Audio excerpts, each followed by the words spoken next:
మీ ఉన్నతమైన నామమును బట్టి మీకే స్తోత్రాలు, స్తుతులు, వందనాలు. ఈ రాత్రి మీ ప్రియబిడ్డలు సజీవరావు గారు, విజయమణి, ప్రకాష్ జీవన వారి యొక్క కుటుంబాన్ని ఆనుకుని జరుగుతున్న ఈ గృహ కొడుకును బట్టి స్తుతిస్తూ, ప్రభువా నీ ఉన్నతమైన ప్రేమ కలిగినటువంటి కుటుంబాలుగా ఎదగడానికి మమ్మల్ని అందరినీ మీరు నడిపిస్తున్నందుకు స్తోత్రాలు. ఆ విధంగానే తిరిగి మరలా నీ మాటల లోతుల్లోనికి వెళుతున్న మమ్ములను దీవించండి. దైవికమైనటువంటి చక్కటి అనుభవాల చేత నడిపించండి.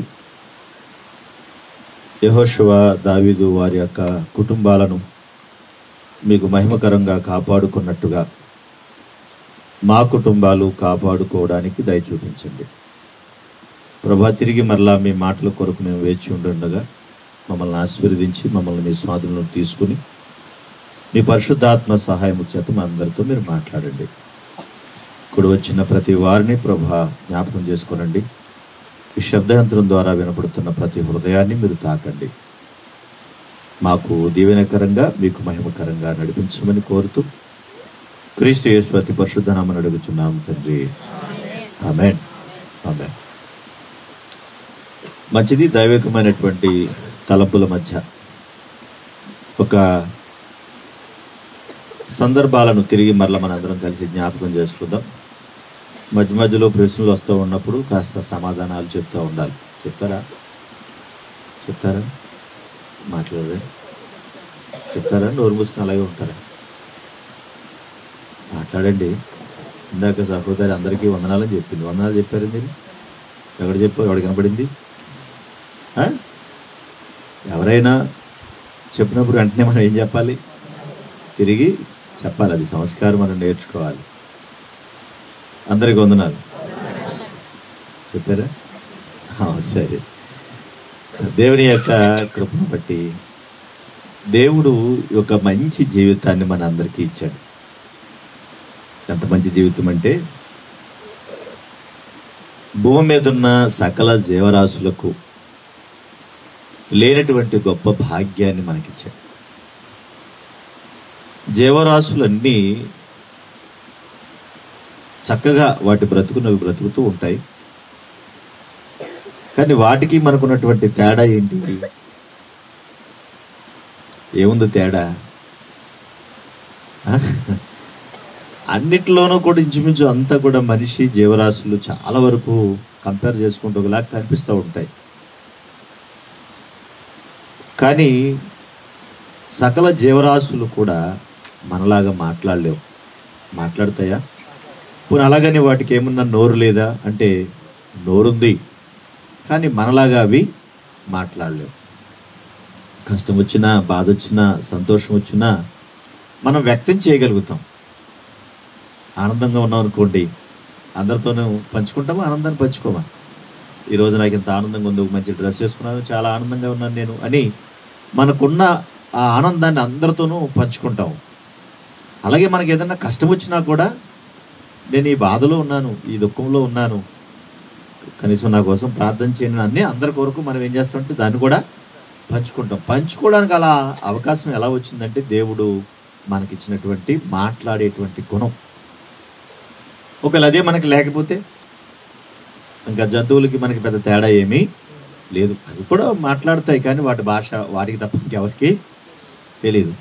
కనుక దేవుడు తన కృపచేత మనకు ఒక మంచి జీవితాన్ని ఇచ్చి, ఒక మంచి కుటుంబాన్ని ఇచ్చి, అంతకు మించినటువంటి ఆయనకు ఉన్నతమైనటువంటి కృప, కనికరము, వాత్సల్యత, ప్రేమ, సమాధానము, సంతోషం, వీటిని అన్నిటినీ కూడా మనకిచ్చాడు. వీటితో మీరు చక్కగా బ్రతకాలి, మీరు ఉన్నంత కాలంలో చక్కగా బ్రతకాలని ఇచ్చాడు. మనము మాట్లాడడానికి అవకాశం ఉన్నది ప్రధానమైనది.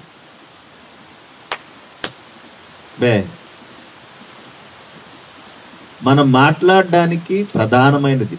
మన మాట మనకి రావాలంటే ఎలా వస్తుంది? నోట్లో ఏముండాలి? నాలుగు ఉండాలా? ఉండకూడదా? ఈ మధ్య నాలుకలు కూడా దానాలు చేసేస్తున్నారు. వారు అనుకున్న నాయకుడు గనక నెగ్గితే నాలుకనిస్తానంటున్నాడంట దేవుడికి. మీకు తెలుసో తెలీదు, కొంతమంది వాళ్ళు అనుకున్నటువంటి నాయకుడు నెగ్గిన తర్వాత ఆ నాలుకెట్టుకెళ్ళి కోసేసుకున్నారు. వాళ్ళే ఎవరికైతే ఇస్తానన్నారో వాళ్ళకి ఇచ్చేసారు, నాలుగు కోసేసి. అదొక విచిత్రం. మరి ఇక మాట్లాడాలంటే ఏముండాలి నోట్లో? చూసారు, నాకు ఎంత కష్టంగా ఉంది ఇలా తిరగాలంటే. నా మెడడిపో ఇలా ఉంది, కొంచెం వాడు జరగకూడదు, మీరు కొంచెం కొద్దిగా జరగండి. కనుక నాలుక ముఖ్యమైనదేనా మన శరీర భాగాల్లో? కాదంటారా?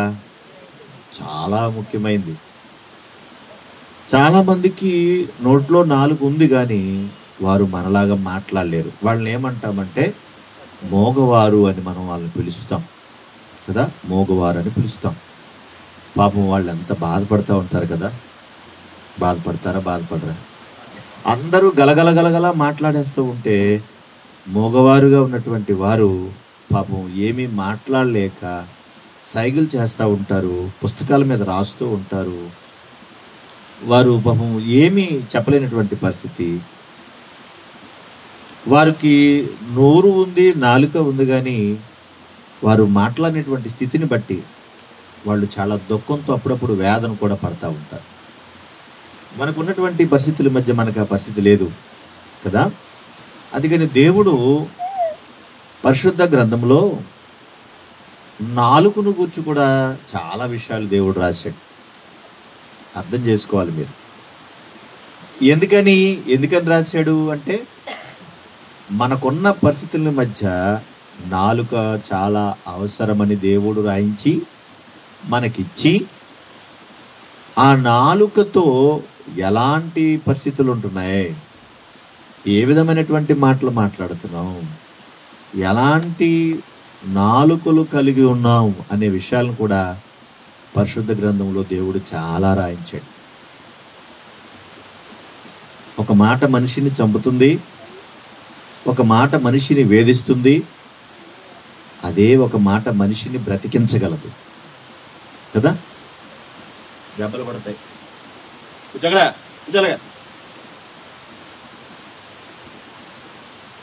చూద్దామా కొన్ని సంగతులు?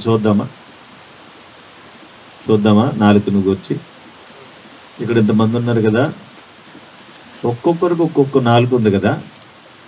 ఆ నాలుక ఏ నాలుకో ఈ నాలుక చెప్తుంది.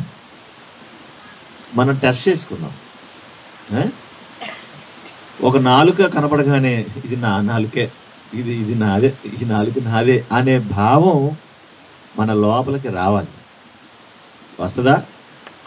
అప్పుడు అనుకుంటే మనకు అర్థమవుతుంది. ఒకవేళ ఇలాంటి నాలుకే ఒకవేళ ఉంటే, ఒకవేళ ఇలాంటి నాలుకే కనుకుంటే మనం ఏం చేయాలి? ఒకవేళ నీ నాలుక ఇలాగే ఉందనుకో, అప్పుడు ఏం చేయాలి? నా గురించి చెప్తావరా నువ్వు పాస్టర్ అని అనకూడదు. ఏ నాలుకైతే ఒకవేళ నీకు ఇటువంటి పరిస్థితి ఉందో వెంటనే దానికి లోబడి దాన్ని సరిచేసుకుని మనము నిలబడాలి. అందులో నేనుండొచ్చు, మీరుండొచ్చు కదా, ఉండొచ్చు కదా. కనుక చకచకచకమంటూ కొన్ని నాలుకలను మనం చూద్దాం. అసలు ఏంటి పరిస్థితులు, ఏమున్నాయబ్బా నాలుకలో అని కొన్ని సంగతులు చూద్దాం. దేవుడు ఎంత బాగా రాయించాడో. నేను కొన్నే రాసుకున్నాను మీకు చెప్తాకి, ఎందుకంటే ఇంకా చాలా ఉన్నాయి, అన్నీ చెప్పాలంటే సమయం సరిపోదు. కనుక కొన్ని మాత్రమే మీకు చెప్తున్నాను. చూద్దాం ఒకసారి 5వ కీర్తన. పక్కన పెట్టేసి 5వ కీర్తన 9వ చరణాన్ని ఒకసారి చూద్దామా? 5వ కీర్తన 9వ చరణం. లేదు,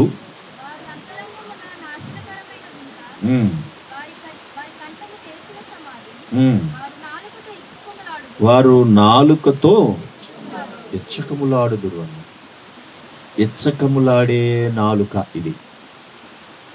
ఏమి నాలుక ఇది?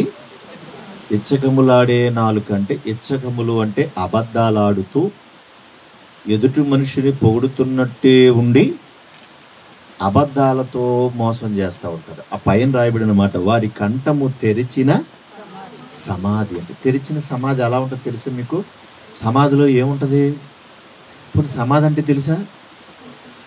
అయ్యి బాబు సమాధిలోకి వెళ్ళరా మీరు ఎవరను? అయ్యి బాబు వద్దండి బాబు అంటారు. వద్దంటే మాత్రం రేపు వద్దని ఎలాగైనా పెట్టేస్తారు, అందులో మనల్ని ఉంచుతారు. ఇటు పెట్టరా? వారి కంఠము, వారి కంఠం అంటే వారి నోరు, ఇది బోరా, ఇది బోరా. ఏంటది? తెరిచిన సమాధి. తెరిచిన సమాధి అంటే ఎన్నైతే అన్నీ చెప్తాను ఇవాళ మన టయానికి. తెరిచిన సమాధి అంటే సమాధిలో ఏముంటుంది? చచ్చిపోయిన శవాన్ని పెడతారు. ఇప్పుడు ఆ తెరిచిన సమాధిని తెరిస్తే ఏమొస్తుంది? అందులోంచి కుళ్ళు వాసన వస్తుంది కదా. కొంతమంది నోరు తెరిస్తే వారు నాలుక మీద నుండి వచ్చే మాటలు ఎలా ఉన్నాయంట? కుళ్ళు వాసన వస్తుంది. వారు నాలుక మీద నుంచి వచ్చే మాటలు అవి ఇచ్చకపులాడు నాలుకది. ఏంటది అంటే అబద్ధాలు ఆడుతుంది అన్నమాట. మరి ఎవరికుంది నాలుక మీలో? నీకా నీకా నీకా అంటే ఇస్కరియోతులాగా నేను కాదు, నువ్వు కాదు, నేనా అని అనుకోవాలన్నమాట. మనం చాలామంది ఏం చేస్తారు అంటే చిన్న చిన్న విషయాలకే చాలా అబద్ధాలు ఆడేస్తూ ఉంటారు. చిన్న చిన్న విషయాలకే అవునంటారు, కాదంటారు, అవునంటారు, ఉత్తునే అన్ని అబద్ధాలు చెప్పేస్తూ ఉంటారు. ఏం చేస్తున్నావు అంటే ఏం లేదు. ఎక్కడికి వెళ్ళావు అంటే ఏమి ఎక్కడికే. అంటే అది ఏమనుకుంటాము అంటే ఇది పెద్ద పాపమేమీ కాదు. ఈ చిన్న అబద్ధానికి దేవుడు మనకి పెద్ద శిక్ష ఏమీ వేసేయడు. లేదమ్మా ఇక్కడ లేదు, నన్ను వెళ్ళిపో, నువ్వు ఇక్కడ లేదు, వెళ్ళిపో నువ్వు. పంపించండి.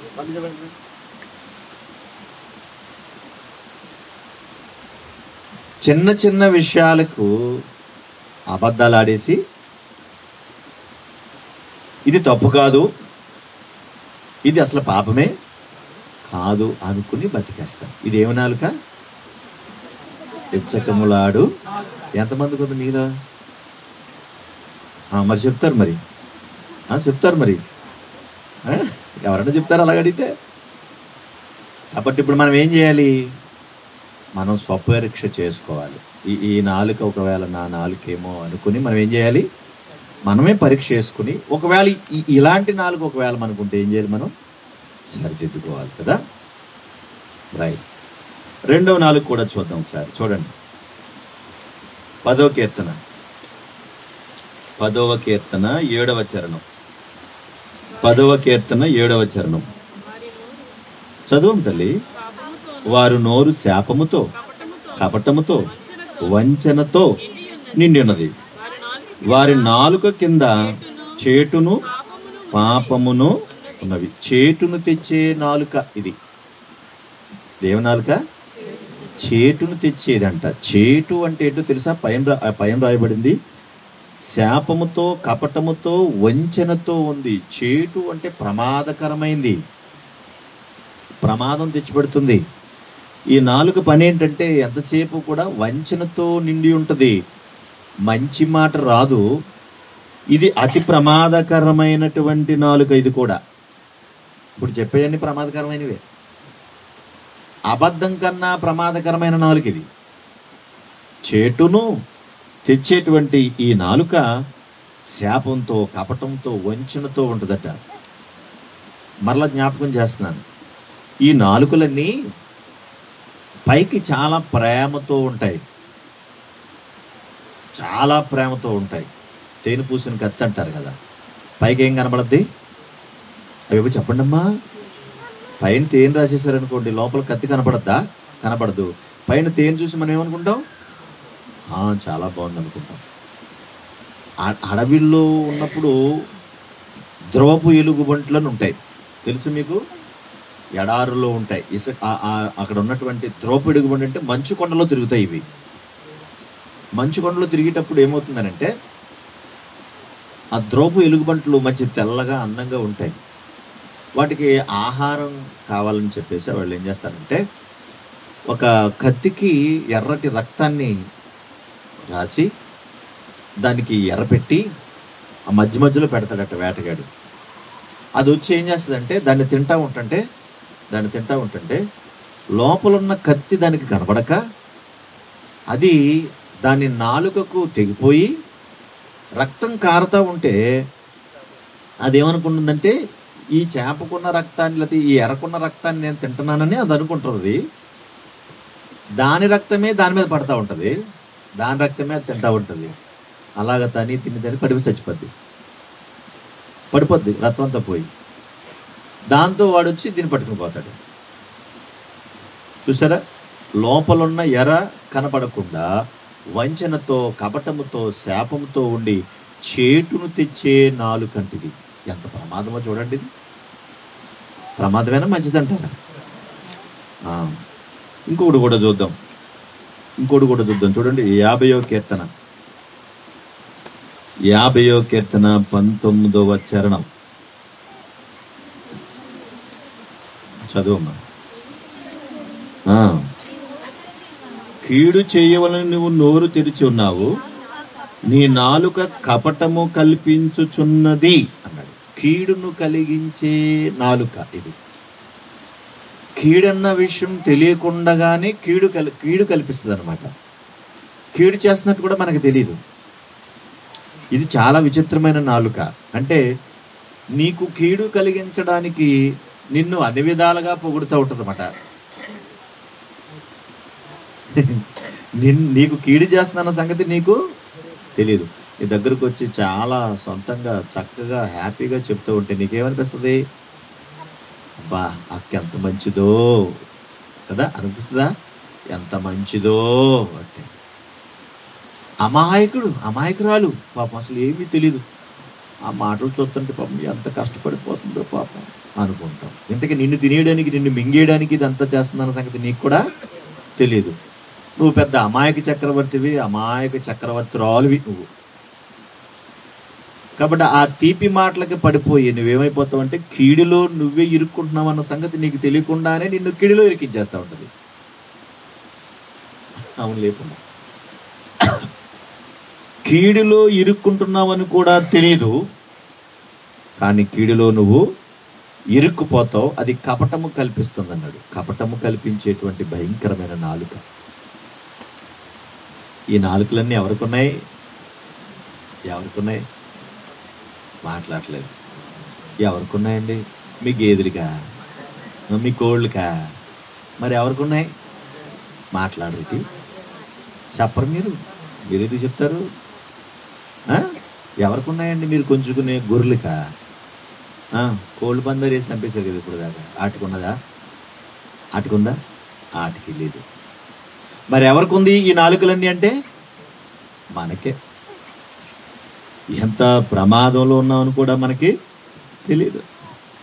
అదే చూడండి, అదే 52వ కీర్తన 2వ చరణం కూడా చూడండి. 52 2వ చరణం.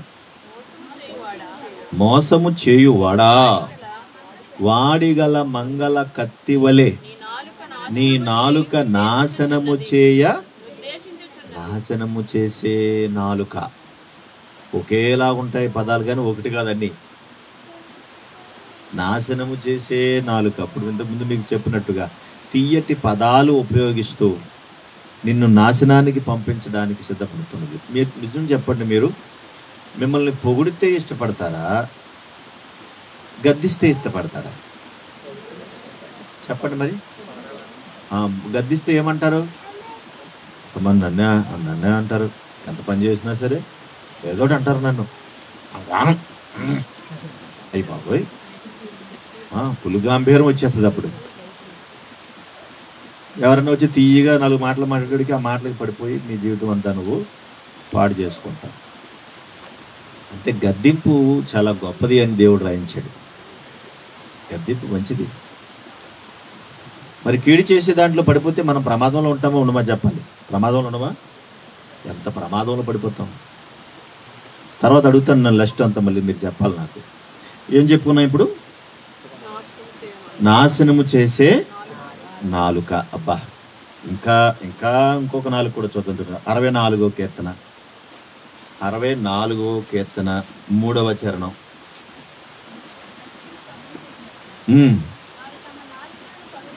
అబ్బా, ఒకడు కత్తికి పదునెట్టునట్లు వారు తమ నాలుకకు ఏం చేస్తారట? నాలుకకు పదును పెడతారంటండి. మనకి కత్తిపేటకి పదునెడతాం తెలుసు, కానీ కత్తిపేటకి పదునెడతాం తెలుసు, కొడవలకి గొడ్డలకి పదునెడతాం తెలుసు, నాలుగుకి పదునెడతారండి. దేవుడు రాశాడు. మరి శాంతమ్మా, తింటున్నావా? ఎలా పెడతారు? నాలుగుకి ఎలా పదునెడతారు? పట్టుకొచ్చి రాయి మీద రాస్తారా నాలుగుని? మరి ఎలా పెడుతున్నారు? అంటే అంత పదునైనటువంటి మాటలు ఆ నాలుగు మీద నుంచి వస్తాను. పదునైనటువంటి మాటలు అంట. ఆ మాటల యొక్క స్థితిని మనం తట్టుకోలేమన్నమాట. అందుకని ఒక్కొక్క మాట గుణపంలో దిగుతూ ఉంటే మనకి ఆ టైంలోనే ఎప్పుడేమనిపిస్తుంది అంటే ఇంక చచ్చిపోతే బాగుండు అనిపిస్తుంది అనమాట. చాలామందికి ఎలా ఉంటుందంటే, ఈ మాట మనం అనేస్తాము, కానీ ఆ మాట అన్న మాట కూడా ఎందుకన్నారో ఆ మాట అన్నది కూడా అవతలలో కూడా తెలియదు.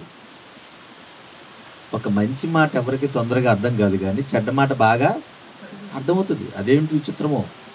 మంచి మాట అర్థం కాదు. ఈ మాట నన్ను ఎందుకన్నారు, ఈ మాట నాకు ఎందుకు చెప్పారని ఎక్కువసేపు ఆలోచిస్తే, ఈరోజు ఎందుకు ఈ మాట దేవుడు నాకు చెప్పాడని ఎక్కువసేపు ఆలోచిస్తే, దాన్ని పట్టుకుని కొంచెం ధ్యానం చేస్తే, ఈ మాట ఎందుకు నాకు దేవుడు ఈరోజు వినిపించాడు అని అంటే ఆ విషయాలన్నీ నీకు అర్థమవుతాయి.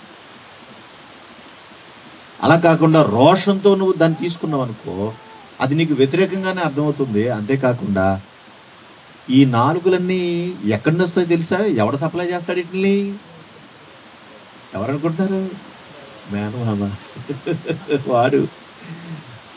వాడు సప్లై చేస్తూ ఉంటే మనం దాన్ని తీసుకుంటూ ఉంటాం అన్నమాట. కనుక ఇన్ని నాలుకలు ఉన్నావే, ఈ నాలుకలన్నీ ఎవరెవరిలో ఉన్నావో అన్నది చూసుకోవాలి. మళ్ళా చెప్తున్నాను, కొంతమంది గడగడా గడగడా గడగడా గడగడా గడగడా మాట్లాడుతూ ఉంటారు. 100 మాటలు మాట్లాడితే ఆడదైనా కూడా ఒక్క మాటతో సమాధానం చెప్తుంది.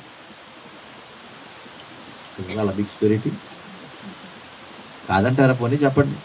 100 మాటలు మగోడు మాట్లాడినా ఒక్క మాటతో ఆడదైనా సరే సమాధానం చెప్పగలుగుతుంది. దేనికి పదునెట్టింది? మాట్లాడేటమ్మో బాబు, నాలుకకు.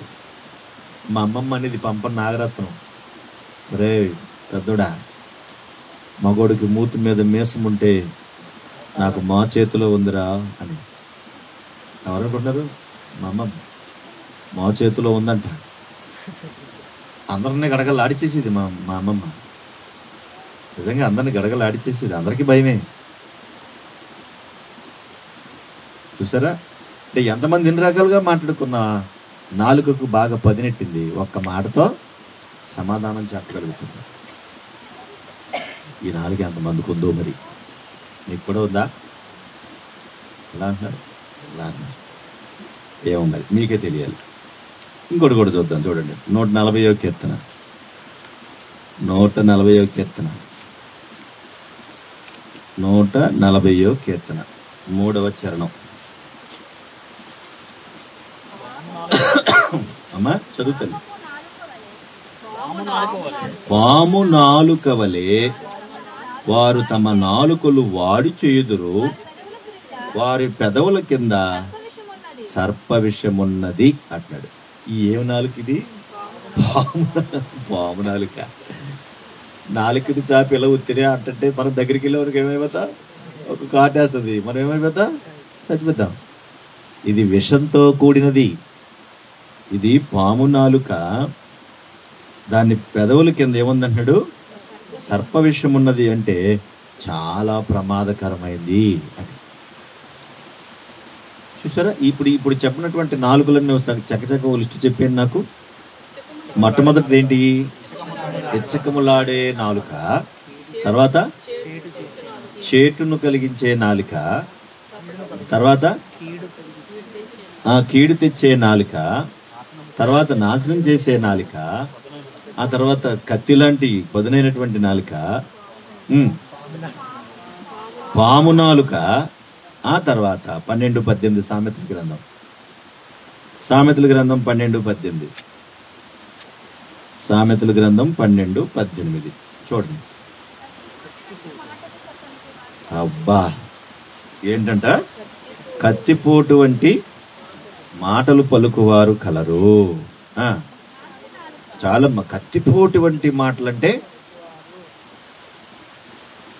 కత్తి దిగుతుందా, మాట దిగుతుందా లోపలికి?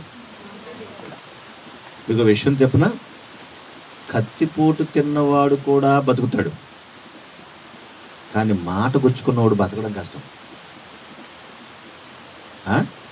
అంతేనమ్మా దొరకబ్బా? కత్తి గుచ్చుకున్నవాడు కూడా బతికే అవకాశం ఉంది. ఒకడు ఏం చేశాడంటే, వాళ్ళ అమ్మ తిట్టిందని చెప్పేసి కత్తి పొడి చేసుకున్నాడు పొట్టలో. వాళ్ళ అమ్మ తిట్టిందని పొడి చేసుకున్నాడు. తీసుకొచ్చారు గబగబా. వాడు ఎంతకన్నా పెట్టుకున్నాడు కత్తెట్టి. మేము మొత్తం పొట్టంతా చీరేసామండి. ఎందుకు?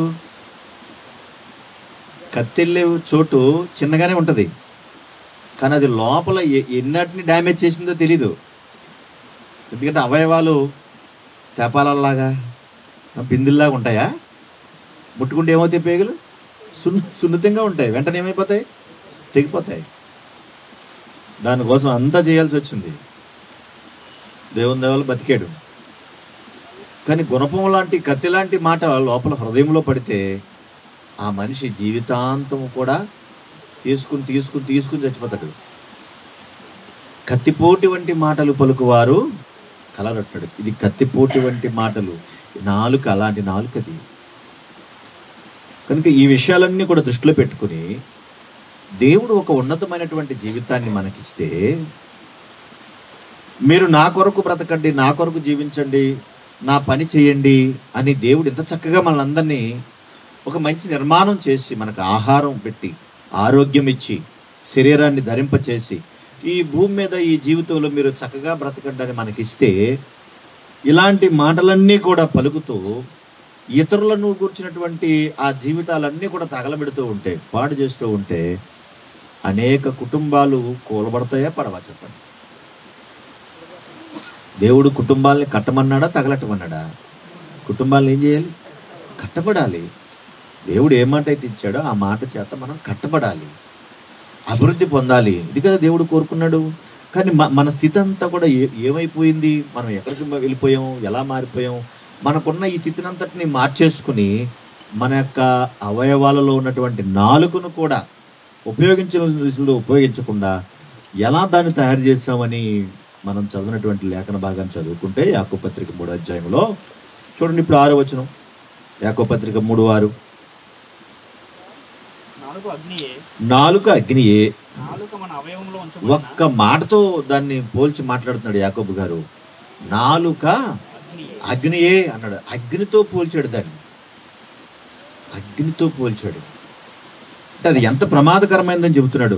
నాలుక మన అవయవాలలో ఉంచబడిన పాప ప్రపంచమై సర్వ శరీరమునకు మాలిన్యము కలగజేయచ్చు, ప్రకృతి చక్రమునకు చిచ్చుపెట్టును, అది నరకము చేత చిచ్చుపెట్టబడును అన్నాడు. బాబా, అది చిచ్చుపెట్టేది, తగలబెట్టేది, పొడిచేది, నాశనం చేసేది, కపటంతో నిండింది, యుక్తితో నిండింది, చూసారా, అబద్ధాలతో నిండింది, మోసంతో నిండింది, ఇన్ని రకాలుగా ఉన్నది అది. అందుకే అక్కడ ఏం చెప్తున్నాడు ఆయన? మృగ అన్నాడు. చూడండి అక్కడ ఏం రాయబడింది? మృగ, పక్షి, సర్ప, జలచరాలు. మృగ అంటే మృగాలు. మృగాలను ఏంటంటాం? మృగాలంటే ఏంటంటాం? సింహాలు, పులులు, అవి మృగాలు అంటారు వాటిని. వాటిని పక్షి అంటే పక్షులను, పక్షు జాతిని. తెలుసు కదా పక్షులు? తెలుసండి జ్యోతిరాజు గారు? పక్షులు తెలుసు కదా, చెరుగొట్టు ఉంటారు కదా మీరు, తెలుసు కదా.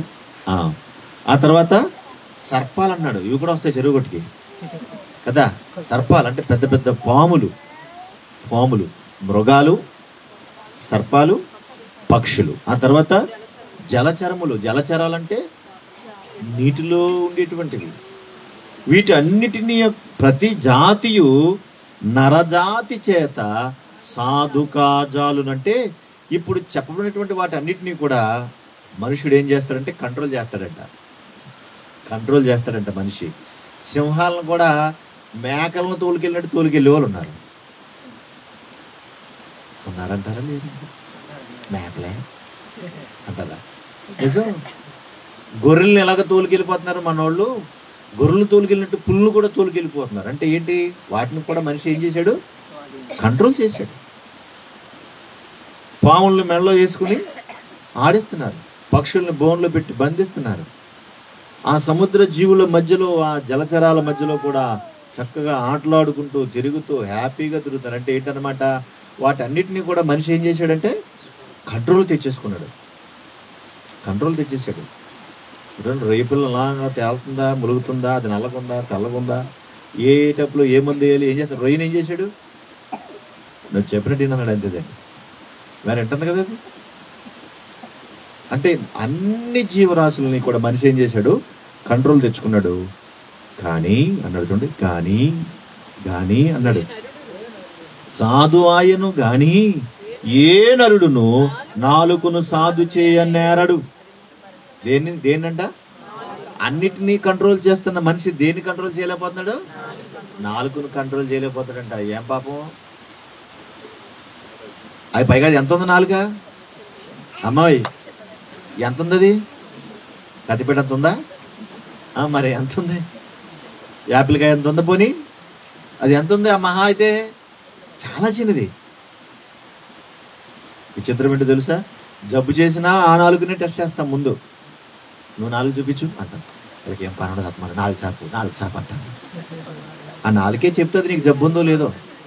నువ్వు చచ్చిపోతావు బతుకుతావు కూడా అదే చెప్తుంది. అందుకని డాక్టర్ కూడా ముందు నాలుగునే టెస్ట్ చేస్తాడు. చూసారా? ప్రమాదకరమైంది, నాశనం చేసేది, తగలబెట్టేది, పాడు చేసేది, ఆ నాలుగును కంట్రోల్ చేయడం మనిషి వల్ల కావటం లేదంట. మీ వల్ల అవుతుందా చెప్పండి? ఈ రోజున పొద్దున్నే లేచి ఎవరిని ఒక్క మాట కూడా నేను తిట్టలేదన్న వాళ్ళు చెప్పండి. ఒక్క మాట కూడా నేను తిట్టలేదండి. పిల్లల్ని కానీ పెద్దోళ్ళు కానీ ఎవరిని ఒక్క మాట కూడా నేను అనలేదండి. చెప్పండి ఎవరన్నా. అలా చూస్తారు ఏంటి? ఒక్క మాట కూడా అనలేదు నేను. ఈరోజు పొద్దున్న లేచిన కానీ అండి, ఇప్పుడండి 8 అయిందండి టైము, ఇప్పటి వరకు కూడా చిన్న అబద్ధం కూడా నేను మాట్లాడలేదని చెప్పండి. ఒక చిన్న అబద్ధం కూడా నేను చెప్పలేదండి. చెప్తాను, చిన్న అబద్ధం కూడా చేయలేదండి, నేను చెప్పలేదు. కనీసం ఎవరి మీద అరవలేదండి నేను. చెప్తారా? అసలు ఎవరి మీద అరవలేదండి పొద్దున్న లేచి నేను.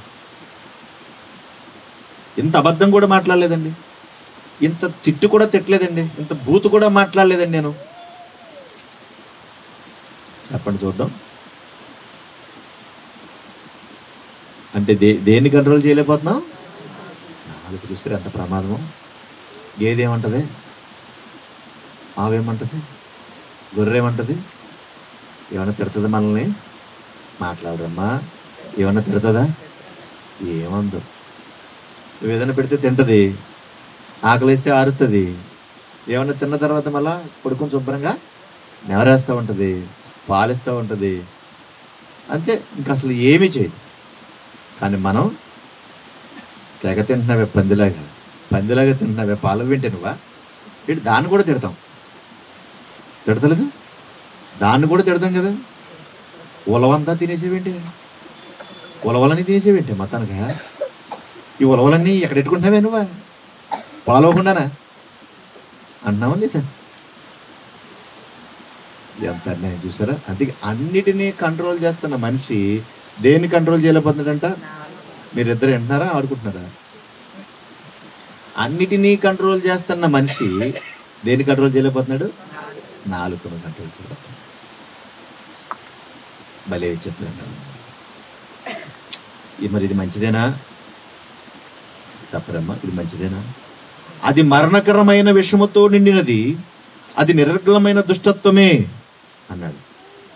అది మరణకరమైన విషం ఉందంటే ఇందులో, ఆ నాలుకలో.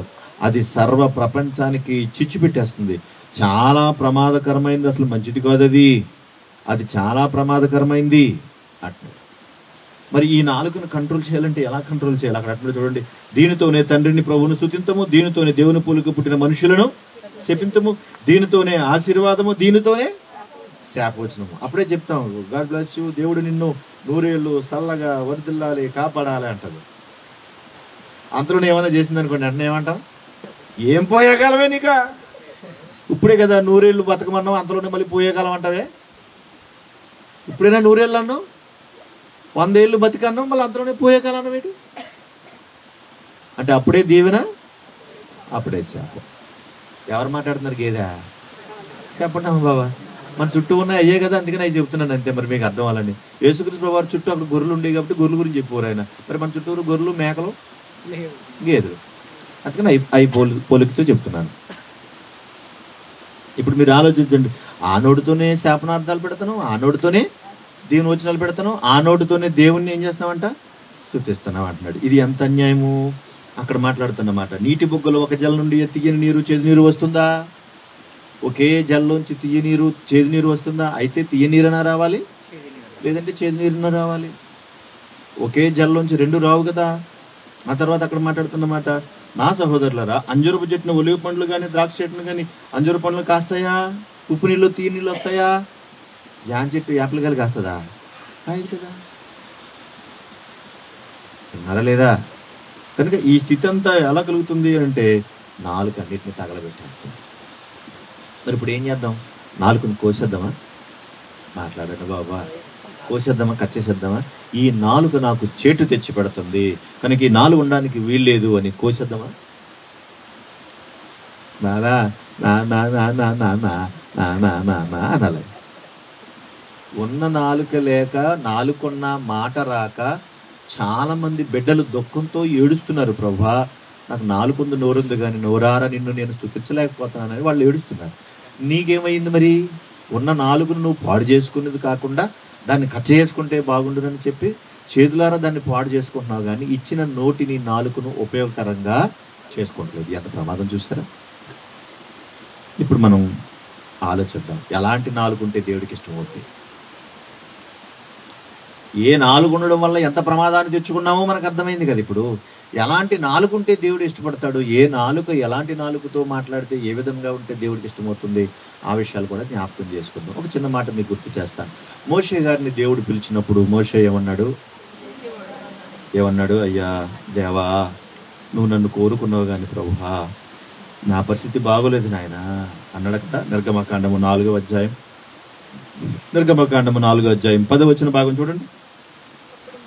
నిర్గమకాండము 4:10 చదువు.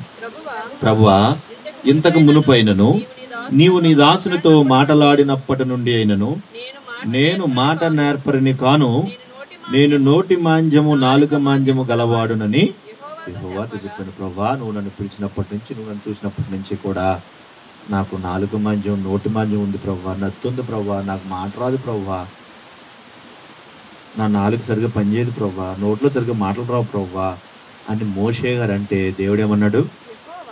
అక్కడ చూడండి, ఆయన ఏమన్నాడు చూడండి. యెహోవా, మానవునకు నోరిచ్చిన వాడెవడు?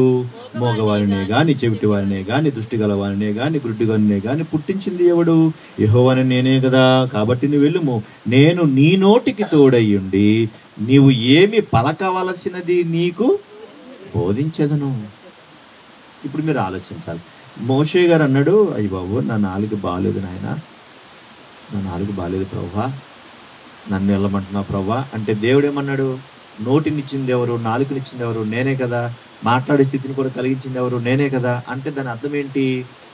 దేవుడికి నత్తివాడా, బాగా మాటకారా, ఇవేమో అవసరం లేదు. అర్థమవుతుందా? బాగా మాటకారా, నత్తోడా, మాటలు సరిగా రావా, మోగోడు, ఇవేం అవసరం లేదు. దైవ సంబంధమైనటువంటి ఆ లక్షణాలతో ఉండాలనేది మాత్రం ఆయన కోరుకుంటాడు. అదే ఆయన కోరుకుంటాడు. మనకి టాలెంట్ని బట్టి పిలుస్తారు అందరు. దేవుడు టాలెంట్ కాదు, నీ హృదయాన్ని చూస్తాడు, నీ మనసును చూస్తాడు. అర్థమవుతుందా తల్లి? బాగా మాట్లాడేటువంటి మంచి మాటకారులు ఉంటారు.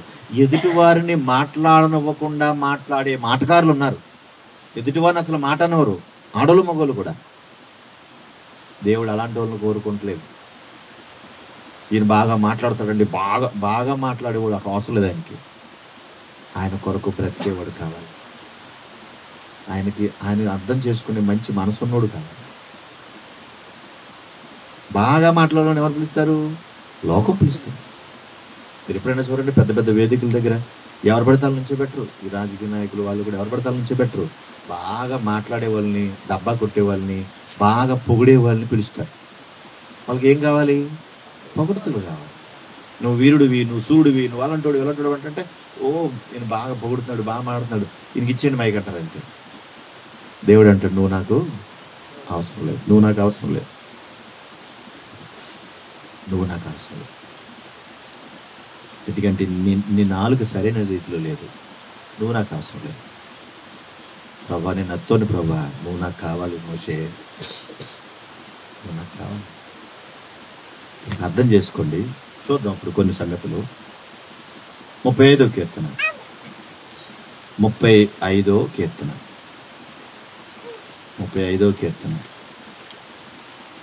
28వ చరణం 35-28వ చరణం చదవండి త్వరగా. మరి నా నాలుక నీ నీతిని గూర్చియు నీ కీర్తిని గూర్చియు దినమెల్లా సల్లాపములు చెయ్యును.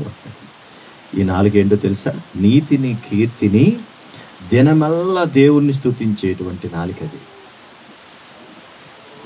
చూడండి, దినమెల్లా ఆ నాలుగు ఏం చేస్తుందట? నీతిని గూర్చి కీర్తిని గూర్చియు దినమెల్లా సల్లాపములు, అంటే దినమెల్లా దేవుణ్ణి స్తుతిస్తున్నాడు. దినమెల్లా ఎంత మంచి నాలుక! చూసారా పైన నాలుకలన్నీ మనం గమనించాం కదా.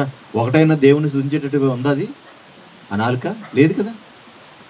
కనుక ఇలాంటి నాలుక కావాలి దేవునికి, ఇలాంటి నాలుక కావాలి. ఆ తర్వాత 39వ కీర్తన మొదటి చరణం. నా నాలుకతో పాపము చేయకుండునట్లు నా మార్గములను జాగ్రత్తగా చూసుకుందును. భక్తిహీనులు నా ఎదుట ఉన్నప్పుడు నా నోటికి చెక్కము ఉంచునందుకుందుననుకుంటుని అన్నాడు. ఈ నాలుక ఏంటో తెలుసా? భక్తిహీనుల దగ్గర నోటికి తాళం వేసుకుంటది. ముందున్న నాలుక దినమెల్లా దేవుణ్ణి స్తుతిస్తూ ఉంటుంది. ఈ నాలుక భక్తిహీనులు కనబడినప్పుడు నోరు మూసుకుంటుంది అనమాట. నోటికి తాళం వేయడం దాని అర్థం ఏంటంటే భక్తిహీనులు నీ ఎదురుగుండా వచ్చినప్పుడు, జ్యోతిరాజు గారు అన్నారా, భక్తిహీనులు నీ ఎదురుగుండా వచ్చినప్పుడు ఈ నోరు ఏం చేస్తుందంటే తాళం వేసుకుంటుంది. అప్పుడప్పుడు చూడండి పిల్లలు, పిల్లలు అలర చేయకుండా రా, ముక్కు మీద ఏలేసుకోండి అంటారు, నోటి మీద ఏలేసుకోండి అంటారా, వెంటనే వాళ్ళు ఏం చేస్తారు? ఇలా పెట్టుకుంటారు. భక్తిహీనులు కనబడినప్పుడు నోటికి తాళం వేసుకోవాలి. మనం ఏం చేస్తాం? అవతల వ్యక్తి ఒక మాట అంటే నువ్వు ఇంకొక మాట అంటావు, వాళ్ళు ఒక మాట అంటే నువ్వు ఇంకో మాట అంటావు, వాళ్ళు ఇంకో మాట అంటే నువ్వు ఇంకో మాట అంటావు. ఇప్పుడు ఏమవుతుంది? అది పెరుగుతూ ఉంటుంది. నోరు మూసుకోవలసింది నువ్వేం చేస్తున్నావంటే నోరు తెరుచుకుని అరుస్తున్నావు. ఇప్పుడు ఆ అవతల వ్యక్తికి జ్ఞానం లేదు, నీకేమైంది? నీకు లేదు. చూసారు, దేవుడు భక్తిహీనులు ఎదుట నోరు మూసుకురావాలంటాడు. నాలికను కంట్రోల్ చేయాలి, ఆ స్థితిని సంపాదించుకోవాలి. ఒకవేళ ఏం దేవుని స్తోత్రం వచ్చేయడం పక్కి మాట్లాడకూడదు. మాట్లాడేకూడదు ఏమవుతాయి? అందుకని ఏమంటున్నాడు ఇక్కడ? భక్తిహీనులు ఎదుట నా నాలుకతో పాపము చేయకుండానట్లు అన్నాడు. చూడండి, ఎందుకు భక్తిహీనుల దగ్గర తాళం వేసుకోవాలి నోరు? వాళ్ళు పాపపు స్థితిలో ఉండి బూతులాడతారు, తిడతారు, తోలనాడతారు. ఇప్పుడు నువ్వు కూడా ఒకవేళ నోరు తెరిస్తే ఏం చేయాలి? ఆ మాటలు నువ్వు పలకాల్సినటువంటి స్థితి వచ్చేద్దా? ఇప్పుడు నీకు వాళ్ళకి తేడా ఉందా? అప్పుడు ఏమైపోతాను చూడండి, గొల్లుమని ఏడవాలి నువ్వు. ప్రభా ఈరోజు ఇలాగైపోయింది నా బతుకు ప్రభా, గొల్లుమని ఏడాల్సి వస్తుంది. ఎందుకు నోటికి తాళం వేసుకోవాలంటే వారి ఎదుట నువ్వు పాపం చేయకుండా ఉండడానికి, నీ మార్గాలు జాగ్రత్తగా నువ్వు చూచుకొని ఉండడానికి జాగ్రత్త. 45వ కీర్తన మొదటి చరణం. ఒక దివ్యమైన సంగతితో నా హృదయము బహుగా ఉప్పొంగుచున్నది, నేను రాజును గూర్చిన రచించిన దానిని పలికెదను. నా నాలుక త్వరగా రాయువాని కలము వలె ఉన్నది. బా ఎంత బాగుంది చూడండి. ఒక దివ్యమైన సంగతితో నా హృదయం బహుగా ఉప్పొంగిపోతుంది. నేను రాజును గూర్చి రచించిన దాన్ని నేను పలుకుతున్నా. రాజు అంటే ప్రభువే, దేవుడే. దేవుని గురించి రాసిన దాన్ని నేను త్వరగా పలకడానికి నా నాలుగుని ఎలా ఉపయోగిస్తానంటే కలము వలె ఉపయోగిస్తానండి. కలం అంటే పెన్ను, కలం అంటే పెన్ను, రాసేది. నా నాలుగుని ఎలా ఉపయోగిస్తానంటే కలము వలె అన్నాడంటే రాజును పొగిడేటువంటిది, రాజును గురించి రచించేటువంటిది. ఆ నాలుక ఎప్పుడు కూడా రాజును గురించి ఆలోచిస్తుంది, రాజును గురించే మాట్లాడుతుంది, రాజుని గురించే రాస్తుంది. మీరు ఎప్పుడైనా దేవుని మాటలు చెప్తున్నప్పుడు రాసుకుంటూ ఉంటారా? చాలామంది ఏం చేస్తారంటే రాయలేక కొన్ని రెఫరెన్స్లే అలాగలా రాస్తారు, కొంతమంది అది కూడా రాయరు.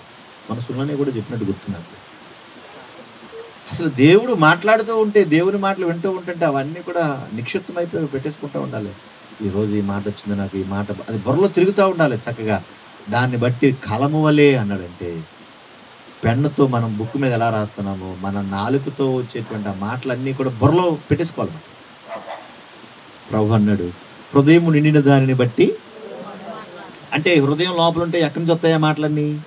నాలుక మించి వస్తున్నాయి. ఎక్కడి నుంచి ఈ మాటలు ఎక్కడ రికార్డ్ అయ్యాయి? మైండ్లో రికార్డ్ అయిపోయినాయి. కాబట్టి ఆ మాటలన్నీ ఎక్కడి నుంచి వచ్చేస్తున్నాయి?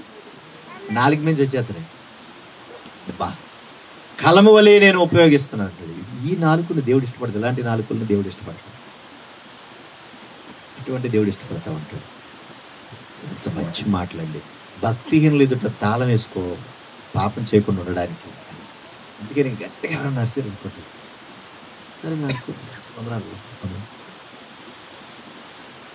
వందనాలు, మీకు వందనాలు. మీకు బలం ఉన్నాడు. బలం ఉండదు అందరికీ, అందరం ఉండదా బలం? నువ్వు దొరకడితే వాడు దొరకడుతుంది, మెసేజ్ తిరిగితే వాడు తిట్టాడు, కడుకుంటే వాడు కరెక్ట్. అంత గందరగోళం అవుతుంది, అంత భయంకరం, దేవునికి అవమానం. ప్రభుని నమ్ముకున్న నీవు నేను అలాంటి పనులు చేస్తాను, అంత అవమానం కదా. వచ్చిన కూడా ఏమంటారు తెలుసా అందరూ? నువ్వు యశోభద్రాలు వాళ్ళకంటే తెలియదు, నీకన్నా ఉండాలి కదా. ఏముండాలి? నువ్వేమనుకుంటావు వరకు అక్కడ, నువ్వేమనుకుంటావు వరకు అక్కడ నీకన్నా ఉండాలి కదా. వాళ్ళకి ఎందుకు చెప్పలేదు, నీకెందుకు చెప్పారు చెప్పు? వాళ్ళకి ఎందుకు చెప్పలేదు, నీకెందుకు చెప్పారు? అర్థం చేసుకో. కనుక ఈ నాలుక ఏం చేస్తుంది? ఒక కలము వలే అన్నాడు. చూస్తారా, నా నాలుక త్వరగా రాయు అని కలము వలే. బా ఎంత బాగుందండి. కలము వలె ఉండే నాలుక చాలా బాగుంటుంది. 126వ కీర్తన, 126వ కీర్తన 2వ చరణం కూడా చూడండి. 126:2 చదవండి త్వరగా. మనము కలకలిన వారి వలె ఉంటిమి, మన నోటి నుండా నవ్వుండెను, మన నాలుక ఆనందగానముతో నిండి ఉండెను. అప్పుడు యెహోవా వీరి కొరకు గొప్ప కార్యములు చేసెనని అన్యజనులు చెప్పుకుందరు. ఎప్పుడు చెప్పుకుంటారట వాళ్ళు? ఇంట్లో తింటాకేమీ లేదు, కొంటాకేమీ లేదు, కట్టుకుంటాకి లేదు, కానీ ఈ నోటి నిండా ఏముంది? ఏమండి ఏముంది? నవ్వు ఉంది. తినడానికి లేదు, ఉండడానికి లేదు, కానీ నోటి నిండా ఏముందంటే నవ్వు ఉంది. వారి నాలుక ఆనందగానముతో. అసలు ఎలా ఉంటుంది అంటారు? పెద్ద మేడ ఉంది, లోపల నిండా బోళ్ళు ఉన్నాయి, కానీ గుమ్మలు ఎలా కూర్చుంటాం? అటు వెళ్ళి వాళ్ళు ఇటు వచ్చి వాళ్ళు ఏమైనాక ఇలా పెట్టుకుని ఎడుతా కూర్చుంటాం. ఏమీ లేదు. ఆనందము అబ్బా పాడుతుంటే ఎలా ఉంటుంది? ప్రభు నా కొసగెను, నా జీవితమే మారెను. అసలు ఆనందగానము చేస్తాంట నాలుక. ఏమి ఉన్నదనా లేదనా? ఏమున్నా లేకపోయినా లోపల ఎవరున్నారు? ప్రభు ఉన్నాడు. నాకు అది చాలు అంతే. ఈ ఆనందగానం ఎంత బాగుంటుంది. నోటి నిండా నవ్వు ఉండినంటే, హృదయంలో ఈ సంతోషం ఉంటే నోటి నిండా నవ్వు వస్తుంది కదా. నవ్వుతే బాగుంటామా, ఏడిస్తే బాగుంటాం మనం? సార్ నవ్వండి. భలే గొప్పగా నవ్వుతున్నారు. సరే ఏడండి, సార్ ఏడండి. ఏ, ఏ, ఏ, ఏ, ఏ. అయ్యో పిల్లలారా, మీరు అర్థం చేసుకోవాలి. ఏ స్థితిలో ఉన్నా సరే ప్రభువును స్తుతించేటువంటి ఆ మనసు మనకు వస్తే మన నోటి నిండా ఏముంటుందంట? అది ఎప్పుడు చూడండి, ఎన్ని బాధలు ఉన్నా సరే నవ్వుతూనే తిరుగుతూ ఉంటాం మనం హ్యాపీగా. దీనికి చీకు చింత లేదనుకుంటారు అందరూ. ఎందుకు లేదు, బోర్డు ఉంది, కానీ లోపల ఎవరున్నారు? మా ప్రభు ఉన్నాడు. ప్రైజ్ గాడ్, ఆమేన్. మా ప్రభు ఉన్నాడు, నాకు ఏమవసరం. తిండకి లేకపోయినా ఉంటాకి లేకపోయినా ప్రభు ఉన్నాడు. ఈ పలంగా నేను వెళ్ళిపోయానంటే నా ప్రభు దగ్గర ఉంటాను. నోటి నిండా నవ్వుండేను, హృదయం అంతా ఆనందగానము చేయించుండెను. ప్రభు ఉన్నాడు. ఏంటంటే ఏంటి, నీకు కొంచెం చేయం కుట్టిందంటే బాబోయ్ బాబోయ్ బాబోయ్ పరిగెత్తుకుంటూ బావాలి నువ్వు. ఆనందగానము చేసే హృదయం చూసారా, ఆ నాలుకను దేవుడు ఇష్టపడుతున్నాడు. ఉదాహరణలు చెప్పాలంటే చాలా వచ్చేస్తాయి, 3-4 గంటలు పడద్దు. అందుకే నేను త్వరగా చెప్తున్నాను, ఉన్న సమయంలో మీకు అర్థం అవ్వాలని. ఈ నాలుక మంచిదేనా కాదా? మంచిదేనా కాదా? మనం నోరు తెరిచి ప్రభువుని పక్కన పెడతాం కాసేపు. అన్నీ బాగున్నప్పుడు ప్రభువుని పక్కన పెడతాం, ఏమి బాగున్నప్పుడు ఎక్కడున్నాడు ప్రభు, బైబిల్ ఎక్కడుంది, ఇవన్నీ ఎత్తుకుంటాం మనం. అందుకే మనం అక్కడ ఫెయిల్ అయిపోతూ ఉంటాం.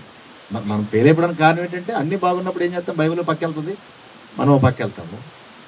కష్టం వచ్చినప్పుడు కాబట్టి మళ్ళీ బైబిల్ ఎక్కడ ఉందో మళ్ళీ ఎదుక్కుని ఒకటి చేస్తూ ఉంటాం, మన పిల్లల నాటికలు వేసినట్టు. అది వద్దు మనకి. మన నోటి నిండా నవ్వుండెను, ఆ నాలుక ఆనందగానముతో నిండి ఉండెను. అప్పుడు యెహోవా వీరి కొరకు గొప్ప కార్యములు చేసినని అందరూ చెప్పుకుంటారట. ఏంటి పిక్చర్లో ఉండదు, అసలు ఏమీ లేదు. అయినా సరే ఎలా ఉన్నారు వీళ్ళు? ఏదో మహారాజు బిడ్డలు బతికేస్తున్నారు వీళ్ళు. ఏమీ లేదు, నాకు ఏమి ఉండదు, మా ప్రభు ఉన్నాడు. హ్యాపీ కదా, ఎంత సంతోషం అండి. వీటిని అన్నిటినీ కూడా మనం సంపాదించుకోవడానికి, వీటినన్నిటిని మనం సంపాదించుకోవడానికి ఇంకా ఇంకా చదువుదామా? చూడండి, 139వ కీర్తన, 139వ కీర్తన 4వ చరణం. 139:4. యెహోవా మాట నా నాలుకకు రాక మునిపే అది నీకు పూర్తిగా తెలిసి ఉన్నది. అంటే దీని అర్థం ఏంటో తెలుసా? మనం మాట్లాడుతున్న ప్రతి మాట ఎవరంటున్నారు? దేవుడు అంటున్నాడు. పైన చెప్పిన నాలుగులన్నీ ఏం మాట్లాడుతున్నాయి అవి కూడా ఏం చేస్తున్నాడు? దేవుడు అంటున్నాడు. నువ్వు స్తుతించేటువంటి పరిస్థితులు ఉన్నావో లేదో అవి కూడా, ఈ మాటలన్నీ కూడా దేవుడు అంటున్నాడు. అప్పుడప్పుడు మనం నిట్టూర్పులు విడుస్తూ ఉంటాం. ఉదాసీనదంట, పాస్ అయిందంట, పాస్. పెళ్ళయిందంట, పెళ్ళయిందంట. దీన్ని ఉదాసీనత అంటారు. అంటే వీళ్ళకి సంతోషించడం రాదు, ఎవరైనా ఆనందంగా ఉంటే దాన్ని పంచుకోవడం కూడా రాదు వీళ్ళకి. అన్నిటికీ ఉదాసీనత. ఎవరైనా బాగుపడ్డారన్నాడు, ఎంత కొనుక్కున్నారంట కదా, వాళ్ళు అచ్చయిందా? అచ్చయింది, మరి మా ఆయనగారు తెచ్చారు. సర్లేనమ్మా. సంతోషించడం రాదు వీళ్ళకి. ఎవరేం చేసినా ఎడుతూనే ఉంటారు ఈ మొఖాలు. ఈ నాలుగు ఎలా ఉంటుంది? ఎవరేం చేసినా ఎడుతూనే ఉంటుంది. ఎలా బాగుపడుతుంది ఈ నాలుక? దేవుడు అంటాడంట, మాట నా నాలుకకు రాకమునిపే నువ్వేం మాట్లాడుతున్నావు నాకు తెలుసు. అంటే ఇన్ని చూస్తున్న దేవుడు మనల్ని అందరినీ చూడలేదా? ఎప్పుడు ఇలాగా ఉంటుందమ్మా, ఎదుగు బదుగు లేని జీవితమా, తోముకుంటానే చచ్చిపోతా ఉంటుంది. తొంగపోతే ఏం చేయమంటావు? మరి ఏం చేయమంటావు చెప్పు? తొంగుంటాం అంతే. దేవుడు ఇలాగే ఇచ్చాడు, మాకు ఇదే చేసుకుంటాం. బతకాలంతే భూమి మీద, అంతే కదా, కొంతకాలం బతకాలంతే కదా, బతుకుతాం. నీకు ఇలాగ అష్టాశ్వర్యం లేకపోవచ్చు, కానీ మాకు ఎవరున్నారు? ప్రభు ఉన్నాడు కదా. మా ప్రభు మా మాట అన్నీ ఏమంటున్నాడు ఆయన? అన్నీ వింటున్నాడు ఆయన. చిత్రం ఏంటో తెలుసా? అన్నీ చేసినా కానీ ప్రభు అక్కడికి రావట్లేదు, కానీ మన దగ్గరికి వస్తాం. మనతో పాటు ఉంటున్నాడట. కుటుంబం అంతా కలిసి మోకరిస్తుంటే అక్కడ ప్రభు వచ్చి, నా పిల్లలందరూ మోకరించారు, నా గురించి మాట్లాడుకుంటున్నారు వాళ్ళు. బాలేదా? నా గురించే మాట్లాడుకుంటున్నారట. మన ఎవరి గురించి చెప్పుకుంటాము? ఊళ్ళో గొడవలన్నీ తెచ్చుకొని అందరి విషయాలు చెప్పుకొని, అప్పుడు అలాగంట, ఇవిడ ఇలాగంట, ఈయన ఇలాగంట, ఆయన అలాగంట అనుకుంటా ప్రభు ఏమైపోతాడు? పక్కన వద్దు, మనకు వద్దు, అసలు వద్దు. మనకి దేవుని కొరకు చక్కగా బ్రతుకుదాం. ఆయన చిత్తానుసారంగా ప్రభువా నా మాటలన్నీ మీరు ఏం చేస్తున్నారు?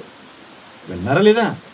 విన్నారు కాబట్టి ప్రభా మీరు వింటున్నారు కాబట్టి ప్రభా నేను జాగ్రత్తగా ఉంటాను ప్రభువా అన్నాం. చూడండి 34వ కీర్తన మచ్చుకు చెప్తున్నాను మీకు అంతే. మచ్చుకు 34వ కీర్తన 13వ చరణం 34:13 చదువుమా.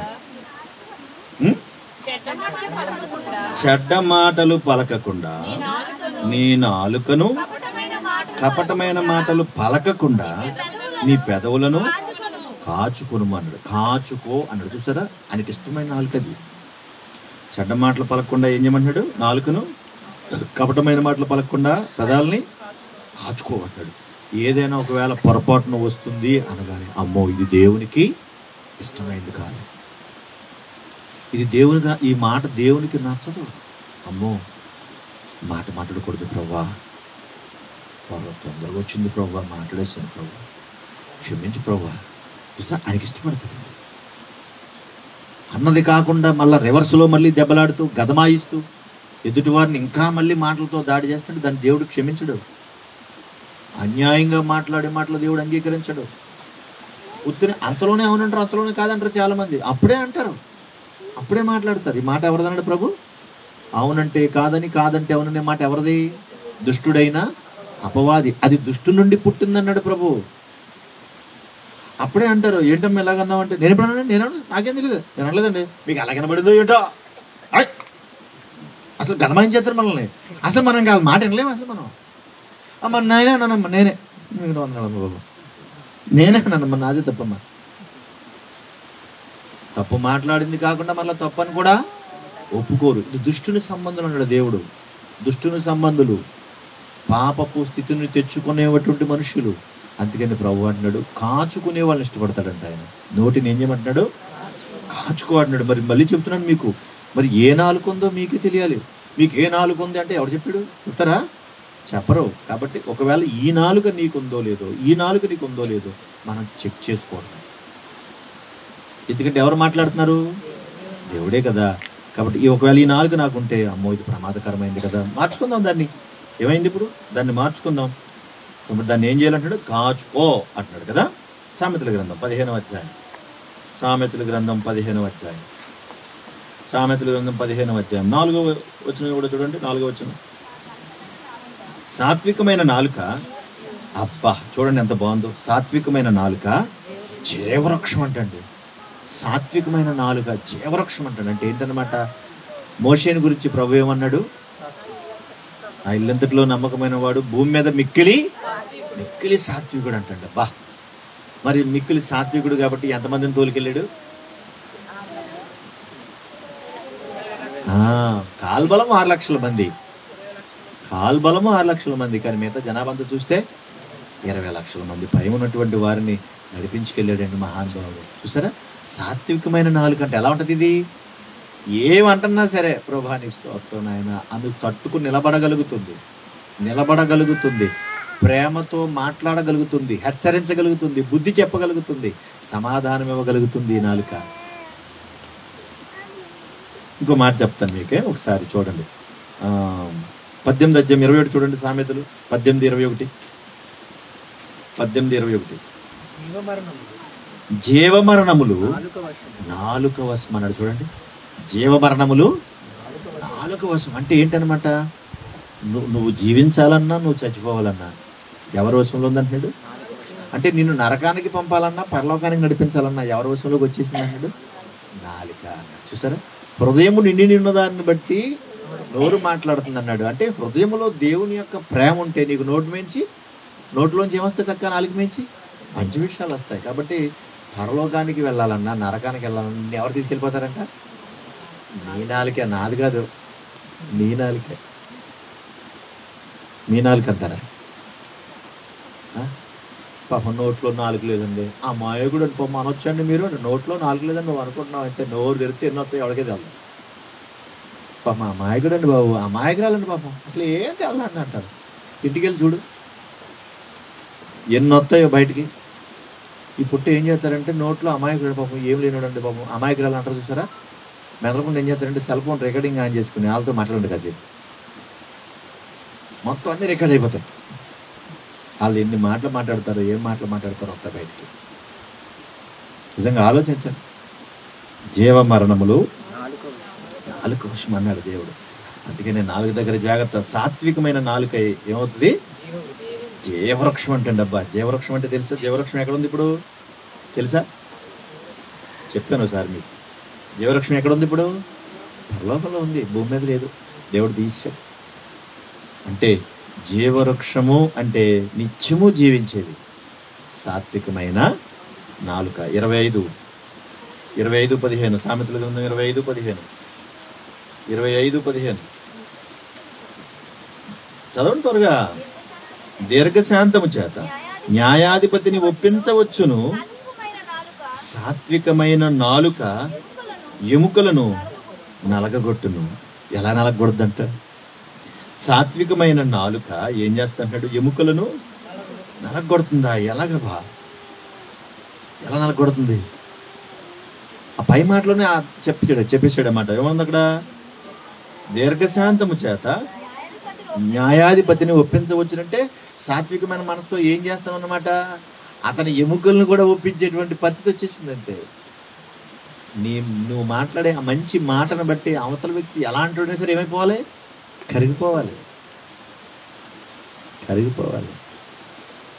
అంటే సాత్వికమైనటువంటి నాలుగు వల్ల ఉపయోగాలు ఉన్నాయా లేవా? చెప్పాలి మరి. ఉపయోగాలు ఉన్నాయా లేవా? ఉన్నాయి. 21:23 సామెతల గ్రంథం. దానివల్ల ఉపయోగం చెప్తున్నాను మరలా మీకు. 21:23 సామెతల గ్రంథం చదువు.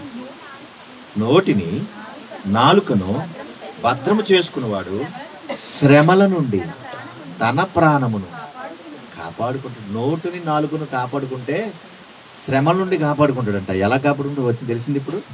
అందుకే పెద్దలు కూడా అంటారు అప్పుడప్పుడు, నోరు మంచిదైతే నువ్వు మంచిదైతే అర్థం చేసుకోవాలి మరి. నోటిని నాలుకను భద్రం చేసుకుంటే దేని నుండి రక్షించబడతావు అంటాడు? శ్రమల నుండి. అంటే అక్కడ ఏమవుతుందో తెలుసా? అవతల వ్యక్తి ఏదో అంటాడు, నువ్వు ఇంకోటి ఏదో అంటావు, దానివల్ల ఇంకా శ్రమ ఏమైపోద్ది? అవతల వ్యక్తి ఏదో కాని మాట మాట్లాడేసాడు నిన్ను దెబ్బ కొట్టడానికి. ఇంకా సరిపోద్ది నీకు ఒక 5-6 నెలలు దాకా ఇంకా దానిటికి ఎడుతూ కూర్చోటం. సుశీల శ్రమ వచ్చింది, లేని శ్రమను తెచ్చిపెట్టుకున్నావు. అప్పుడే దాన్ని కట్ చేసి పడేసావు అనుకో, మనకు అసలు ఆ టెన్షన్ ఉంటుందా? ఆ బాధ ఉంటుందా? హాయిగా దేవుని స్థుతించుకుంటూ బతుకుతాం. ఇది కంట్రోల్ లేకపోతే వచ్చే ప్రమాదం. కనుక మనందరం ఇవన్నీ నేర్చుకోవాలండి. మనందరం వీటన్నిటిని తప్పనిసరిగా నేర్చుకోవాలి. చూడండి, ఫిలిప్పీలకు రాసిన పత్రిక 2వ అధ్యాయం. ఫిలిప్పీ పత్రిక 2వ అధ్యాయం 11వ వచన భాగం. అసలు నాలుగు ఎందుకనే చెబుతున్నాడు అక్కడ. ఫిలిప్పీలకు రాసిన పత్రిక 2వ అధ్యాయము 11. ప్రతి వాని నాలుకయు తండ్రి అయిన దేవుని మహిమార్థమై. అబ్బా, ఆ మాటలు చూడండి ఎంత బాగున్నాయో. అసలు నాలుక దేవుడు ఎందుకు ఇచ్చాడు మనకి అంటే, ప్రతి వాని నాలుక తండ్రి అయిన దేవుని మహిమార్థం. దేవుణ్ణి మహింపరచడానికి ఆ నాలుకనిచ్చాడు. ఆ తర్వాత యేసుక్రీస్తు ప్రభువుని ఒప్పుకోవడానికి దేవుడు ఆయన అధికముగా హెచ్చించి ప్రతి నామమును పైన మనకు అనుగ్రహించాను అన్నాడు. ఆయన మహిమార్థమై ఈ నాలుగు ఉపయోగపడాలి. ప్రత్యేకించి రోజు పాఠం అదే. ఆయన మహిమార్థమై ఉపయోగపడాలి. ఆయన చిత్తానుసారంగా ప్రతి అవయవము పనిచేయాలి. కాబట్టి మాట్లాడడానికి అవకాశం ఉన్నది ఏదంటే నాలుకే. పాపం చేసే అవకాశం కూడా నాలుకే. ఒక మనిషిని చంపడానికి ఉపయోగపడేది కూడా నాలుకే. ఒక మనిషిని బ్రతికించడానికి ఉపయోగపడేది కూడా నాలుకే. ఈ నోటుతోనే శాపవచనము, ఈ నోటుతోనే దేవుని వచనము కూడదు అంటాడు. దేవుని మహిమకరంగా అది ఉపయోగపడాలంటాడు. మనకు కొర్నేలు గారి గురించి తెలుసు, గత కాలంలో మనం చెప్పుకున్నాం. కొర్నేలు గారు ఆయన దేవుని యొక్క చిత్తానుసారంగా ఎదుగుతూ నడుచుకుంటూ భయభక్తులు కలిగి దేవుని స్తుతించి ఆరాధించినప్పుడు దేవుడు ఆయనతో మాట్లాడలేదా? మాట్లాడాడు. ఇప్పుడు దేవుడు మాట్లాడిన తర్వాత కొర్నేలు గారికి ఏం చెప్పాడు దేవుడు? ప్రభు ఏమని చెప్పాడు? నువ్వు వెళ్ళి పిలిపించుకోమని చెప్పాడు కదా పేతురు గారిని. పేతురు గారిని పిలిపించుకోమన్నాడా లేదా? పిలిపించుకోమన్నాడు. పేతురు గారు కూడా అక్కడికి వెళ్ళారు. పేతురు గారు అపోస్తుల మధ్య సాక్ష్యం చెప్తున్నాడు వాళ్ళ గురించి. చూడండి ఒకసారి అపోస్తుల కార్యములు 11వ అధ్యాయం. అపోస్తుల కార్యములు 11వ అధ్యాయం 13-14 వచనాలు చూడండి ఒకసారి. 13-14. అప్పుడు అతడు, నువ్వు ఎప్పుకి మనుషులను పంపి పేతురుని మారుపేరు గల సీమోను పిలిపించుము, నీవును నీ ఇంటి వారందరూ ఏ మాటల వలన రక్షణ పొందుదురో ఆ మాటలు అతడు నీతో చెప్పునని తన ఇంట నిలిచి తనతో చెప్పిన ఒక దేవదూతను చూచిన సంగతి మాకు తెలిపెను. నువ్వు ఎందుకు మాట్లాడాలి అంటే, నీవు నీ ఇంటి వారు ఏ మాటల వలన రక్షణ పొందుతారో ఆ మాటలు చెప్పడానికి పేతురు అంటాడు. అంటే నాలుగు దేనికి ఉపయోగించాలి? దేవునికి మహిమకరంగా ఉపయోగించాలి, దేవునికి రక్షణకరంగా ఉపయోగించాలి, అనేకులను కాపాడడానికి ఉపయోగించాలి, నిన్ను నువ్వు కాపాడుకోవడానికి కూడా ఉపయోగించాలి. అర్థమైంది? ఇప్పుడు పేతురు గారి నోటంటే ఏ మాటలు వచ్చాయి? కొన్నేళ్ళ ఇంటికి వెళ్ళాడు, ఆయన నోటంటే ఏ మాటలు వచ్చాయి? సాత్వికమైన మంచి మనసుతో, సాత్వికమైనటువంటి నాలుగుతో రక్షణకరమైనటువంటి మాటలన్నీ అందించేటప్పటికి ఆ కొన్నేళ్ళు ఇంటి వారితో వచ్చిన వాళ్ళంతా ఏమైపోయారు? మారు మనసు పొంది రక్షించబడ్డారు లేదా? ఇప్పుడు ఆ నాలుగు ఉపయోగపడిందా దేవునికి? దేవుని మహిమాత్రమే ఉపయోగపడిందా లేదు? ఎంత సంతోషం ఉంటుంది. మరి నీ నాలుగుతో ఎంతమందిని రక్షించావు? నీ నాలుగు వల్ల ఎంతమంది మారు మనసు పొందారు? నీ నాలుగు వల్ల ఎవరిలో మార్పు వచ్చింది? ఒకవేళ అలా లేకపోతే అది ప్రమాదమే కదా, మరి కాదా? అది ఎంత ప్రమాదకరమైంది. మనకి మనం ఆలోచించాలి, దేవుడు ఎందుకు ఈ మాటలు మనకి జ్ఞాపకం చేస్తున్నాడు. మనం మార్చుకోవడానికి దేవుడు ఈ మాటలన్నీ ఉపయోగిస్తాడు. చివరికి ఒక మాట నేను చెప్పి ముగించేస్తాను. యేసుక్రీస్తు ప్రభువారు కూడా చాలా విషయాలు ఆయన బోధ చేశారు. చాలా విషయాలు ఆయన చేస్తున్నటువంటి ఆ బోధలో, ఆ కార్యక్రమాలలో, కొండ మీద ఎక్కి అక్కడ ప్రసంగం చేయటంలో కానీ, ప్రజల మధ్యలో తిరిగినప్పుడు కానీ ఆయన ఎంత బాగా మాట్లాడారు, ఎంత చక్కగా చెప్పారు. సాత్వికమైనటువంటి మనసుతోనే ఆయన బోధించారు. అందుకే వ్యభిచారం చేత పట్టబడిన స్త్రీని కూడా ఏమని పిలిచాడంటే ఆయన? అమ్మా. ఎవరైనా ఎప్పుడైనా అమ్మ అని పిలిచావా? ఎప్పుడైనా ఎవరైనా అమ్మ అని పిలిచావా? అక్క అని ప్రేమగా పిలిచావా? తమ్ముడు అని ప్రేమగా పిలిచావా? యారా, ఒరే, అలాంటోడా, ఎలాంటోడా, అలాంటోడా, పనికి మాలిన మాటలే తప్ప ప్రేమగా ఒక్క మాట మాట్లాడావు? అక్క అని ప్రేమగా పిలిచావా? అమ్మ అని ప్రేమగా పిలిచావా? నీ నోటితో ఎప్పుడన్నా పిలిచావా ఎవరినన్నా? నేను అనకూడదు, ఇక్కడ కోపం వస్తుంది అన్నమాట. నోటితో ప్రేమగా పిలవడం రావాలి మనకి. పిల్లల్ని కావచ్చు, పెద్దోళ్ళు కావచ్చు, గౌరవంగా పలకడం రావాలి, మర్యాదగా పిలకడం రావాలి. వయసు పెరిగితే చాలదు,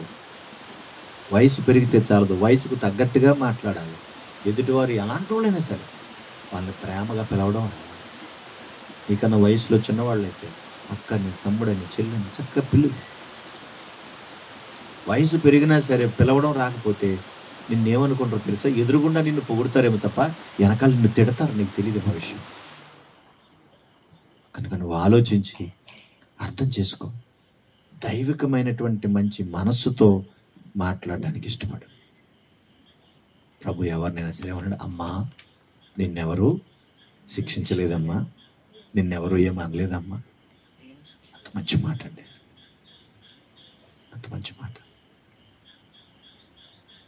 కనుక ఆలోచించండి, నీకు ఏ నాలుగు ఉంది? మరి నీకున్న నాలుకేది? 250 పనిచేస్తుందా? 250 బాక్స్ పవర్ అవుతుంది. నీకున్నటువంటి నాలుక ఏ నాలుక? ఒకవేళ ఇక్కడ చెప్పబడినట్లుగా అది ఇచ్చకంలాడేదా, కీడు తెచ్చిపెట్టేదా, ప్రమాదకరమైందా, పాపంతో నిండిపోయిందా, సర్ప విషయంతో నిండిపోయి ఉందా, ఇతరులను శిక్షించేటట్టుగా ఉందా, ఇతరులను శపించేటట్టుగా ఉందా, లేదంటే దీవించేటట్టుగా ఉందా, స్తుతించేటట్టుగా ఉందా, ఆరాధించేటట్టుగా ఉందా, ఆనంద గానము చేసేటువంటి నాలుగుందా, లేదంటే దేవుని మహిమ కొరకు ఉపయోగకరంగా ఉందా, లేదంటే రక్షణకరమైన మాటలు అందించేది ఉందా? ఏ నాలుగు ఉంది మనకి? ఏ నాలుగు ఉంది? ఒకవేళ ప్రభులాగా సాత్వికమైన మంచి మనసుతో ప్రేమతో మాట్లాడే మంచి నాలుగు ఉందా? ఒకవేళ ఇది లేకపోతే ఈ రాత్రి మనం నేర్చుకోవాలి. ఈ మాటలు మన కోసమే దేవుడు వినిపిస్తున్నాడు. ఇది నా కోసమే చెప్పారు, నన్ను అన్నారని కాదు, దేవుడు నాతో మాట్లాడాడు ఈ మాట ద్వారా. ఈ మాట ద్వారా దేవుడు నన్ను హెచ్చరించాడని అర్థం చేసుకుంటే మన కుటుంబాలు బాగుంటాయి, మన ఆత్మీయ స్థితి బాగుంటుంది, మన ఎదుగుదల బాగుంటుంది. దైవికంగా ఇంకా దేవుణ్ణి కనపరిచే అవకాశం దొరుకుతుంది. కనుక ప్రభు ఏ విధంగా అయితే పిలిచాడు మనం కూడా అలా ప్రేమతో పలకడం, హృదయపూర్వకంగా మనసులో ఒకటించుకొని పైకి ఒకలాగా మాట్లాడుతూ లోపల ఒకలాగా మాట్లాడుతూ, ఇది మంచిది కాదు. దైవ సంబంధమైనటువంటి లక్షణాలు కావివి. కనుక మన కుటుంబాలలో మనం చక్కగా ఎదగాలి. దేవుడు అదే కోరుకుంటున్నాడు. చనిపోతూ సులువు మీద వేలాడుతూ కూడా ప్రభు ఏమన్నాడు, వీరేమి చేయుచున్నారో వీరికి తెలియదు, వీరు క్షమించున్నాయి. కక్ష కట్టలే చూడండి వాళ్ళని. అదే నోటితో ఏమంటున్నాడు, వీరిని క్షమించు. బైబిల్లో దేవుడు రాయించాడు, నీ నోటి మాటను బట్టి నువ్వు తీర్పులోనికి వస్తావు. నీ నోరే నిన్ను పరలోకానికైనా తీసుకెళ్తుంది, లేదా నీ నోరు నరకానికైనా నిన్ను తీసుకెళ్తుంది. జాగ్రత్త జాగ్రత్త. కనుక ఈ రాత్రి దేవుడు మనతో మాట్లాడాడు. చెప్పినటువంటి మాటల ప్రకారంగా మన జీవితాలు మనం కాపాడుకో. ప్రార్థన చేసుకుందాం.